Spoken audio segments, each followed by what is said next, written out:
سب سے پہلے تو میں آپ کا شکریہ ادا کرتا ہوں کہ آپ نے اب بولڈ ٹی وی کی جانب سے بطور اینکر پرسن میں آپ کے سامنے کچھ اپنے خیالات کا اظہار کر سکوں۔ آج کل صورتحال یہ ہے کہ عدم اعتماد کی تحریک کا ہر جگہ پر چرچا ہے۔ ہم جو اپنا ذہن بناتے ہیں نا، وہ مختلف تجزیہ نگاروں کے تجزیے پڑھ کر اور موجودہ صورتحال کو چشم دید دیکھ کر ہم اپنا ایک ذہن بنا لیتے ہیں، لیکن حیرت یہ ہے کہ آج ہمارا ذہن کچھ اور بنتا ہے اور اگلے دن کسی اور کی طرف ہم متوجہ ہو جاتے ہیں۔ اس کی وجہ یہ ہے کہ اپوزیشن کہتی ہے کہ ہمارے نمبر پورے ہیں، ہمارے ووٹس پورے ہیں، بلکہ زیادہ ہی ہیں۔ دوسری طرف حکومت کا بیان آتا ہے جی کہ ہمارے ان سے بھی زیادہ ہیں۔ جب شام ہوتی ہے تجزیہ نگار کہتے ہیں جی ترین گروپ آ گیا، علیم گروپ آ گیا، ان میں پھوٹ پڑ گئی ہے۔ اپوزیشن والے کہتے ہیں جناب علی ہمارے اندر اور بندے تشریف لے آئے ہیں۔ لیکن اس کو یہ دیکھنا چاہیے کہ ہمارے ہاں حقیقت کیا ہے۔ اب پہلے یہ تھا کہ او آئی سی کی کانفرنس سے پہلے یہ تمام معاملہ نبڑ جائے گا، لیکن اب یہ چلا گیا ہے او آئی سی کی کانفرنس کے بعد، یعنی کہ یہ 27-28 مارچ تک معاملہ جائے گا، اور اس کے بعد میں صورتحال جو پیدا ہوگی اس کا میں کوئی پتہ نہیں۔ اب حکومت کی جانب سے یہ کہا جا رہا ہے کہ ہم اپنے بندوں کو پارلیمنٹ میں جانے نہیں دیں گے اور ان کا ووٹ شمار نہیں ہوگا، اپوزیشن اپنے بندے پورے کر لے۔ لیکن میں یہ سمجھتا ہوں بار بار حکومت کی طرف سے یہ کہنا، اگر کسی کو ووٹ سے روکا گیا اور یہ پالیسی ہے یا نہیں ہے، لیکن عدالت عالیہ خود بھی نوٹس لے سکتی ہے اس چیز کا کہ ملک میں تصادم سے بچنے کے لیے اگر وہ یہ کہہ دیتی ہے عدالت عالیہ نہیں جی ووٹ کے حق سے محروم کسی کو نہیں کیا جا سکتا، تمام لوگ ووٹ پارلیمنٹ میں آ کر ڈالیں گے، اگر کوئی نہیں ڈالتا تو اس کے ساتھ جو پارٹی اس کے ساتھ حساب و کتاب کرے گی وہ بعد کی بات ہے۔ لیکن پارلیمنٹ میں تو کام چل گیا نا۔ حکومت اس قسم کے بیانات دے کر لوگوں کو تاثر دے رہی ہے کہ ہم 10 لاکھ لوگ یہاں پر اکٹھے کریں گے۔ رات مولانا فضل الرحمان کا بھی بیان آ گیا کہ آپ 10 لاکھ اکٹھے کریں تو ہم بھی یہاں پر اتنے اکٹھے کریں گے، تو ہمارے ملک میں تو ہوگی نا خانہ جنگی شروع۔ خانہ جنگی کے لیے یہ ملک کبھی بھی اس کا متحمل نہیں ہو سکتا۔ ابھی پچھلے دنوں ہمارے ایک وزیر داخلہ ہیں، انہوں نے چودھری شجاعت وغیرہ کے بارے میں بیان دے دیا جی 5 سیٹوں والے ہمارے ساتھ ایڈجسٹمنٹ نہیں ہو سکتی۔ بھائی سیاست میں تو یہ جوڑ توڑ ہوتا رہتا ہے کہ لوگوں کو توڑنا، لوگوں کو جوڑنا۔ اب اگر سیاست میں ان لوگوں کو 5 سیٹوں کے لیے آپ نے 4 سال سے برداشت کیا ہوا ہے تو اب آپ کیوں چھوڑ رہے ہیں ان کو؟ نہیں سر، شیخ رشید صاحب جو وزیر داخلہ ہے، معافی چاہتا ہوں جی، لیکن اس کی اپنی پارٹی کی کتنی سیٹیں ہیں؟ 1 سیٹ ہے۔ ایک وہ خود ہے اور ایک اس کا وہ جو بھانجا ہے کہ بھتیجا ہے، ٹھیک ہے، تو 2 تو اس کی اپنی سیٹیں ہیں، اور 2 سیٹوں کے ساتھ اگر وہ وزیر داخلہ بن سکتا ہے تو کیا 5 سیٹوں والا اگر سی ایم شپ کی ڈیمانڈ کرتے ہیں تو وہ کوئی مطلب گناہ تو نہیں ہے؟ آپ کیا کہتے ہیں سوال ہے؟ سر میں آپ کو یہ بتاؤں کہ شیخ رشید صاحب کی 2 سیٹیں ہیں، لیکن اپنی چرب زبانی کی وجہ سے ہر گورنمنٹ میں شیخ رشید شامل رہے ہیں۔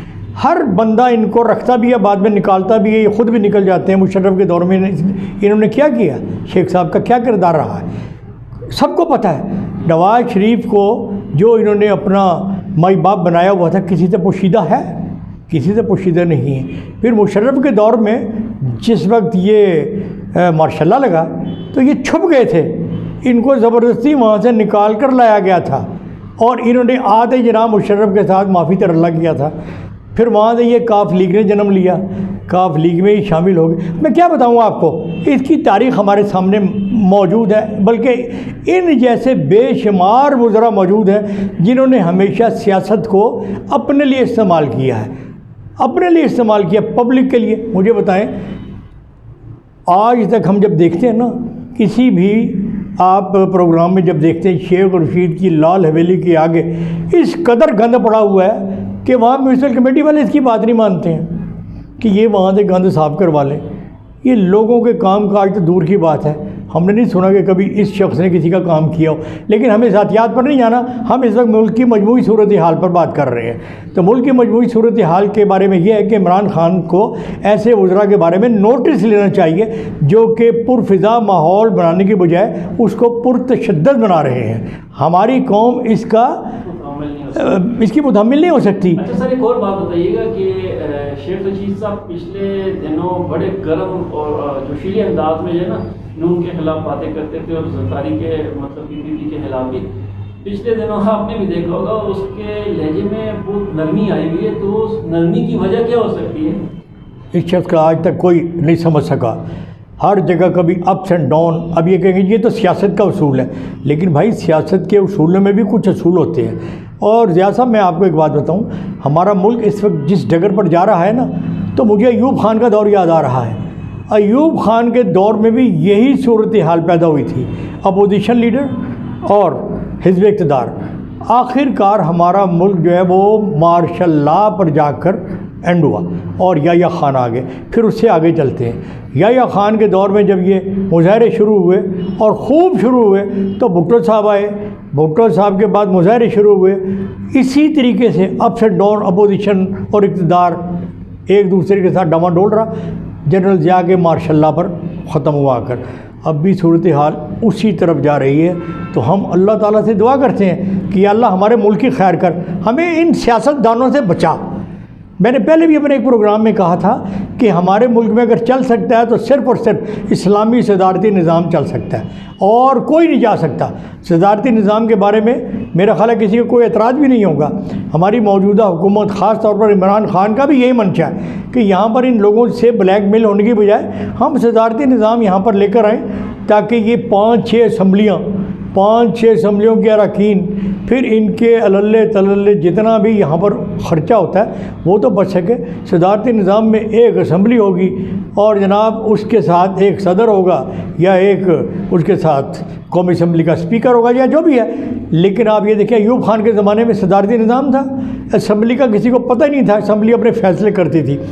ایک بجٹ سال میں ایک دفعہ پیش ہوتا تھا. اب یہاں ہر روز دوسرے دن بجٹ, تیسرے دن بجٹ, چوتھے دن بجٹ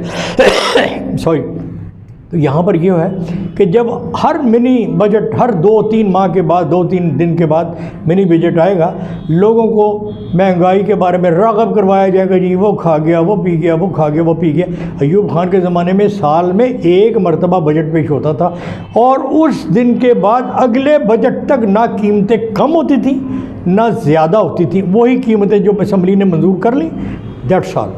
ہمارے ہاں تو جس کی مرضی ہے آپ روٹی کو لے لیں. شہزاد صاحب ایک اور چیز ہے, آپ نے تو ساری زندگی بہت سارے معاملات دیکھے ہوں گے, لیکن ہماری نظروں کے سامنے جو گزرے وہ یہ کہ جب بھی ملک کے اندر کوئی بہت بڑا سانحہ ہوتا ہے جی, تو اس سانحے کی وجہ سے اپوزیشن, حکومت, تمام وزراء, مطلب جتنے بھی ادارے ہیں وہ یکجا ایک ہو جاتے ہیں. جی, تو اگر ہر دفعہ بہت بڑے سانحے کی وجہ سے یہ ایک ہوتے ہیں سارے, جی, تو کیا پاکستان کی بقا کے لیے ایک نہیں ہو سکتے؟ کیوں نہیں ہو سکتے؟ یہ دیکھ رہے پاکستان کی بقا کے بارے میں تو کوئی سوچتا ہی نہیں ہے نا جی. پاکستان کی بقا کو تو سائڈ پر کرنے کے بعد یہ اپنے مفادات پر. آج اگر کوئی ایک مس ہیپ ہو جاتا ہے تو ہر لیڈر اس کو اپنے اپنے مفاد کے مطابق دکان چمکائے گا, اپنے اپنے مفاد کے مطابق. اور جی میرے حلقے کا بندہ تھا, یہ تو میرا چچا تھا, یہ تو میرا رشتہ دار تھا, یہ تو میرا ووٹر تھا. ہر بندہ اپنے اس کے اندر.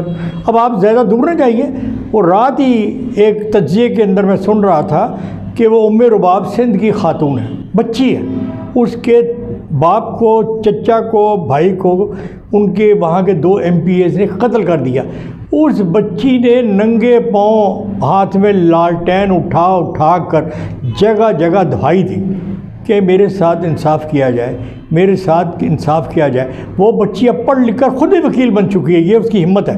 اور یہ جو وڈیرا سسٹم ہے نا, انہوں نے اس کو جینے نہیں دیا، لیکن اس بچی نے ہمت نہیں ہاری اور وہ انصاف کے ایوانوں تک پہنچ گئی۔ اب میں آپ کو کیا بتاؤں، ہماری عدالتیں بھی جو ہے یا تو ان کے پاس کام کا اتنا رش ہے کہ وہ جناب انصاف کرنے میں اتنی تاخیر کرتی ہیں، یا وہ انصاف کرنے میں ان کے سامنے اتنے مسائل آ جاتے ہیں کہ وہ انصاف کو پشت ڈال کر کسی اور بارے میں سوچتے ہیں۔ ہماری عدالتیں اگر آج ایمانداری کے ساتھ ہمارے جج صاحبان اگر تمام باتوں کو پشت رکھ کر عوام کے لیے ان کو انصاف کا ریلیف دینے کے لیے کر لیں۔ اب آپ کو پتہ ہے ہمارے خلیفہ دوم حضرت عمر نے کہا تھا کہ اگر دریا کے کنارے کوئی کتا بھی مر گیا تو اس کا ذمہ دار عمر ہوگا۔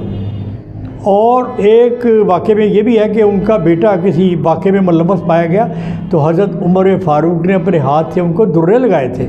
یہ تھا قانون کا نفاذ اور قانون کی بالادستی۔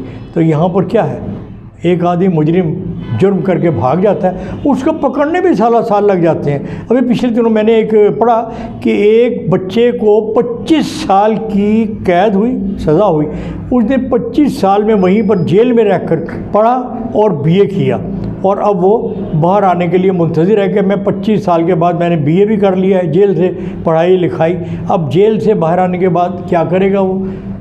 اگر اس کو نوکری نہیں ملے گی تو ظاہر بات ہے کہ آپ کے کہنے کا مطلب ہے کہ پاکستان کے اندر دو نظام ہیں، ایک جی ہاں، ایک غریب کے لیے اور ایک امیر کے لیے۔ ایک غریب کے لیے امیر غریب کے لیے تو تمام تر جو قوانین ہیں وہ جاگ بھی جاتی ہے اور ایکشن بھی لے لیتے ہیں، اور غریب جو ہے نا وہ بیچارہ بالکل آخری سانس تک کرتا ہی رہتا ہے۔ اب غریب کے لیے تو ایک دیکھیں، اگر کسی کے پاس کوئی ایسا واقعہ ہو جاتا ہے اور وہ تھانے میں رپورٹ درج کرانے کے لیے جاتا ہے تو آپ اگر وہ غریب بندہ ہے تو وہ محرر ہی اس کو رپورٹ لکھنے سے قبل اس کو فارغ کر دے گا کہ آپ تو چھوٹ آئے ہیں، آپ تو چھوٹے ہیں، آپ کے لیے تو یہ ہوتا ہی نہیں ہے۔ لیکن اگر کوئی امیر کوئی رپورٹ درج کرانے کے لیے چلا جائے تو فوراً پولیس جو ہے وہ حرکت میں آئے گی، اپنی گاڑی میں بیٹھیں گی، مجرموں کو پکڑیں گی۔ وہ ایک الگ بات ہے پکڑیں یا نہ پکڑیں، لیکن پیسوں کا ضرور معاملہ ہے۔ اب حالت یہ ہے، ہمارے IG اسلام آباد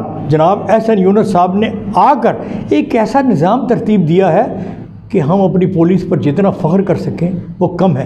انہوں نے ہر چیز آن لائن کر دی ہے، وہ ہر ہفتے خود بیٹھ کر آن لائن لوگوں کی شکایات سنتے ہیں اور موقع کے اوپر فیصلے صادر کرتے ہیں۔ یہ اگر ان جیسے بندے ہماری پولیس میں رہے تو میں سمجھتا ہوں کہ ہماری پولیس ایک بہت ہی معیاری اور کیا کہیں اس کو کہ ایک مثالی پولیس بن جائے، جیسے کہ ہم دنیا کی مثالیں دیتے ہیں کہ انگلینڈ میں فلاں پولیس ایسی ہے، امریکہ میں، لیکن یار ہمارے بندے ان میں بھی ایک انسانیت پائی جاتی ہے، بشرطے کہ ان کو کوئی صحیح چلانے والا ہو۔ تو میں پولیس کی اس لیے تعریف کر رہا ہوں کہ ہمارے پولیس والے جو ہیں اچھے کردار کے حامل بھی ہیں، اچھے لوگ بھی ہیں، اور اگر ان کے اوپر اچھی قیادت آ جائے تو میں سمجھتا ہوں کہ ہمارا معاشرہ بھی بڑا اچھا بن جائے گا۔ اچھا سر، یہ بتائیے گا کہ آپ نے اپنی عمر میں بہت ساری حکومتیں دیکھی ہیں، موجودہ حکومت کے حوالے سے آپ کے کیا نظریات ہیں؟ دیکھیں، موجودہ حکومت کے بارے میں یہ کہوں گا کہ عمران خان جس وقت برسر اقتدار آئے تھے تو لوگوں نے نعرہ تبدیلی کے لیے ان کا بڑا ساتھ دیا اور اب بھی دے رہے ہیں، لیکن ہمیں کچھ حالات جو ہے وہ تبدیلی کے برعکس نظر آ رہے ہیں، کیونکہ ہر بندہ مہنگائی کے ہاتھوں مجبور ہے۔ اب ایک غریب آدمی کو تو روٹی چاہیے نا، اس سے کیا غرض ہے حکومت کسی کی بھی ہو، ایک آدمی کو تو تن ڈھانپنے کے لیے کپڑے چاہیے نا۔ آج صورتحال یہ ہے کہ مہنگائی کی خاطر لوگ جو ہے وہ عمران خان سے بالکل بدظن ہوتے جا رہے ہیں۔ اب یہ کہتے ہیں جی سابقہ گورنمنٹوں نے اس کا بوجھ ہم پر ڈالا ہے، ٹھیک ہے، کوئی اسے مذاکرہ نہیں، لیکن آپ کچھ نہ کچھ لوگوں کو تو مطمئن کریں نا۔ اپنی عمران خان کی سب سے بڑی حکومت میں جو خامی ہے وہ یہ ہے، عمران خان ایک بہت اچھا کام کرتا ہے لیکن اس کی جو میڈیا ٹیم ہے اور اس کے جو لوگ ہیں نا وہ اس کو ہائی لائٹ نہیں کرتے۔ ابھی میں ہاسپٹل میں گیا ایک مریض کے دیکھنے کے لیے تو میں نے وہاں دیکھا احساس تحفظ پروگرام کے لیے ٹیم بیٹھی ہوئی ہے، میں بڑا حیران ہوا کہ یہ احساس تحفظ پروگرام کی ٹیم کیا کر رہی ہے۔ انہوں نے جب مجھے بتایا تو میں بہت حیران ہوا کہ عمران خان نے ایسے کارنامے کیے ہیں جس میں یہ ایک ٹیم ایسی کہ جو مریض بھی آئے، یہ احساس تحفظ پروگرام کے لیے جو لوگ بیٹھے ہوئے ہیں یہ خود مریض کو لک آفٹر کرتے ہیں، آگے بھیجتے ہیں علاج معالجے کے لیے۔ تو میں نے ان کو یہی کہا تھا، میں نے کہا بھائی بات یہ ہے، آپ کے پروگرام کو ہم سلام کرتے ہیں، عمران خان کو بھی ہم سلام کرتے ہیں، لیکن اس کو چاہیے کہ ایسی ٹیم کا انتخاب کریں جو اس کے پروگرام کو ہائی لائٹ کریں۔ ایک آدمی اگر اچھا کام کر رہا ہے اس کو تو آپ ہائی لائٹ کرتے نہیں ہیں، اگر غلطی سے کسی کے ساتھ کوئی ایسی بات ہو جاتی ہے پورا میڈیا اس کو لے اٹھتا ہے، جناب وہ یہ ہو گیا، وہ ہو گیا، یہ ہو گیا، وہ ہو گیا۔ تو اچھے کاموں کو اجاگر کرنے کے لیے ضیاء شام صاحب ہمیں کوششیں کرنی چاہیے تاکہ ہم معاشرے کو اچھا پیغام دیں۔ موجودہ دور میں بھی ہم موجودہ حکومت کو بھی، اپوزیشن کو بھی یہ پیغام دیں گے کہ خدا کے لیے پاکستان کی بقا کا سوچیے، لوگوں کو آپ آپس میں لڑوائیے مت، دونوں فریقین اپنے اپنے موقف کو بیان ضرور کریں لیکن اس میں تشدد کا عنصر نہ ہو۔ سیاست تو نام ہی اس کا ہے کہ آپ اپنی بات کو سیاست کے ذریعے منوائیں، لیکن سیاست کے بجائے ہم تشدد کا جب راستہ اپناتے ہیں تو عوام ایک گروپ کی بجائے دو گروپ کی بجائے مختلف گروہوں میں بڑھ جاتے ہیں اور نتیجہ یہ ہوتا ہے کہ وہ ڈنڈے سوٹے لے کر ہر بندہ باہر آ جاتا ہے اور جو تہس نہس، گاڑیوں کی توڑ پھوڑ، گھراؤ جلاؤ، یہ ہمارا ملک برداشت نہیں کر سکتا۔ تو ہم دعا کریں گے کہ ہم پاکستان کی بقا کے لیے ایسے پروگرام کرتے رہیں اور ایسے پروگرام کرنے کے لیے عوام کو یہ میسیج دیتے رہیں پازیٹیولی کہ آپ خدا کے لیے اچھی سوچ رکھیں، مثبت سوچ اپنائیں۔ تو انشاءاللہ اگلے پروگرام کے لیے پھر حاضر ہوں گے۔ شہزاد صنم اب بول ٹی وی کے اینکر کو اجازت دیجیے، انشاءاللہ اگلے پروگرام میں پھر حاضر ہوں گے۔ خدا حافظ۔